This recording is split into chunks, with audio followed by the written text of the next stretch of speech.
I'm Dominic, and in this video, we're going to talk about the shoulder rig. So the shoulder rig, we're actually using our Safety Dovetail as a base for the system. We've added a crossbar. This one here is specific for the Safety Dovetail. We build all of this stuff out of 7075 aluminum, which is a high modulus style material. And what that means is that if you're able to create a flex or put a lot of force upon it, it will return back to its natural form. It's much stronger than a 6061 style shoulder rig, meaning that this should be the last rig that you will ever need. We've also machined the rosettes into the actual product. Rosettes, if they're bolted on, those screws either break or they loosen up. And then when you're operating with that, all of a sudden you have that slop in there. Having the rosettes machined into the product itself actually prevents one of those weak points from happening in the design. All the knobs for adjustments are all made out of stainless steel, and they're attached to a alloy steel grade 12 screw. So what does that mean? The stainless steel is actually coated with what's called DLC, which is a diamond-like carbon coating. That means that it is going to resist corrosion and it resists scratches and wear. The screws, being a grade 12.9 screw, means that it's a hardened alloy steel.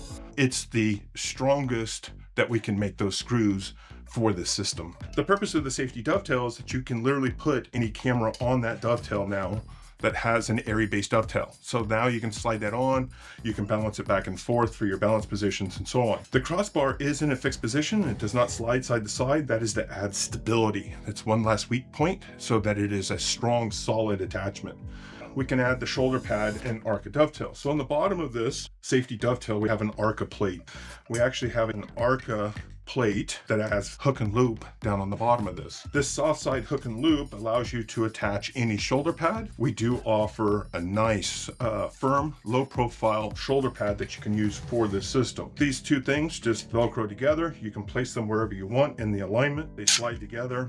So now I have adjustment back and forth with this in order to get the proper shoulder position. So the next thing we're going to add is extensions to this. We have 3 different lengths. So we have a 4-inch, 6-inch, and 8-inch extension. In this kit comes included the 6-inch. Another thing that about the knobs, they're nice and big for you to grab onto, but another feature about those knobs is that you have the option of either using a 3/16 Allen key, or I have the option of using a 4mm Allen key that I can actually go in there and tighten it up. So you actually have the options of tightening these things up to an extent that they will not come loose on you while operating.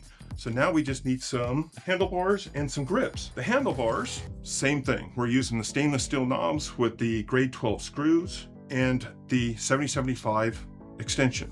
Now you can see we've lightened this up as much as we possibly can by opening it up. And then we also have some threaded insert down at the bottom of this. There's a reason for that. Now for grips, we package it up with a ODI Rogue V2 grip, where you have a nice comfortable grip that you don't have to over squeeze, meaning that when I'm operating, the goal is to lighten your fingertips. If you're having to white knuckle it all the time, usually comes down to the fact that you don't trust the grip. Being able to lighten that grip and still feel secure about it is an important aspect. So that's why we partnered with the company that's all they do is grips.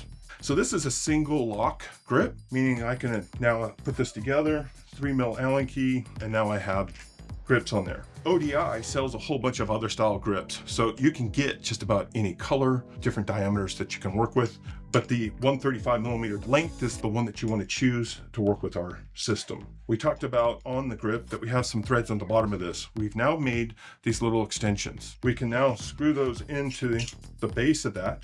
That adds a little bit of length to this, and that means that if you're running grips that have dual locks on it, like the wooden camera leather grips from our prior design, you can actually attach those to this. We now have a grip that is now still flush on the bottom down there. It works out just fine, and you can run those dual grips now, the dual lock systems on any of those grips. So we have the most flexibility depending on what you are looking for as a camera operator.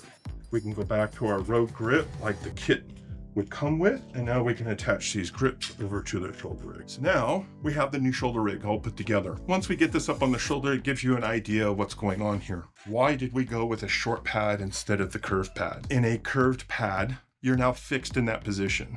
You can't on the fly make the adjustments for balance for camera operating. An example of that, if I'm going to start with a shot with the camera on my shoulder and I need to follow something that's dropping down to the floor, I can actually forward balance this by just shoving the camera forward a little bit. That's now made it front heavy so that when that object drops, I can just relax a little bit and have it come down. Same thing going backwards. I can shove that camera a little bit further back on the shoulder, pushing the weight further back so that when I lift it up, I'm not having to hold that weight as I'm pushing it up. The last little bit that we can do with the shoulder rig is we can add another rosette pivot. This rosette pivot allows me to adjust the direction of the handle a little off axis depending on what's most comfortable for your wrist.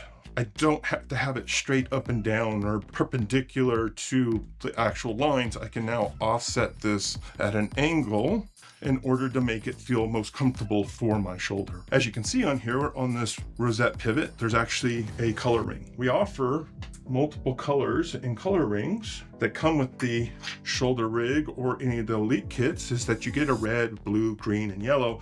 That allows you to have your specific colors for whatever your camera setup is. We're actually going to do a quick show of putting this camera over. So the idea is an easy transition from your base, your studio setup onto the shoulder without having to add a whole bunch of stuff. Your rig is pretty built. You can get this up and start to operate with it. I think this gives you a good explanation of the shoulder rig from Wooden Camera.